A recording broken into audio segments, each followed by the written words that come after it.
पार्वती तुम काम सो मेरा जन्म ही रख ले लाज हमारा।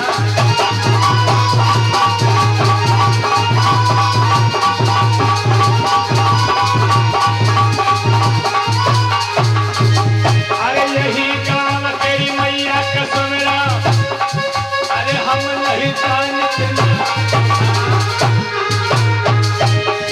अरे भूमि तुम्हारे पर गावत है मैया रख ले लाज हमारा।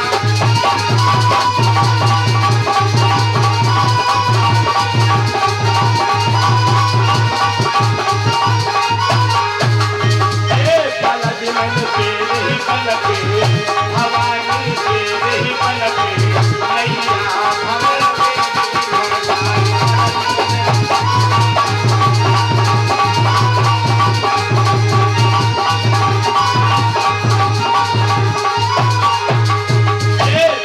मन तेरे ही बल पे भवानी तेरे ही बल पे मैया समझ में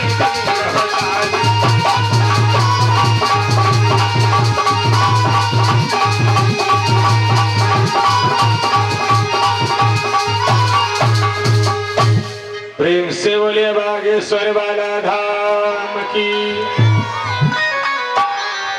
कथा पंडाल में उपस्थित सती सावित्री अनसुईया के पक्षियों का अवलोकन करने वाली हमारी माताएं बहनें, ध्रुव प्रहलाद के समान हमारे भैया लोग सभी को नमन वंदन करते हुए, भोज गुरु राहुल के चरण में नमन वंदन करते हुए, नगर के क्षेत्र के देवी देवताओं के चरण में नमन वंदन करते हुए आइए इस धर्म मंच के माध्यम से बड़ी पावन चर्चा देखते हैं। भगवान कन्हैया और रुक्मिणी का विवाह कब और कैसे किस प्रकार से हुआ। झांकी तैयार है, बस 5 मिनट बाद झांकी जी को थोड़ा समझ लो, कथा समझ लो, झांकी तो तैयार है, दिक्कत ना लो। कहा बात भैया नहीं। आइए देखते हैं, गौर करते हैं, बड़ी पावन चर्चा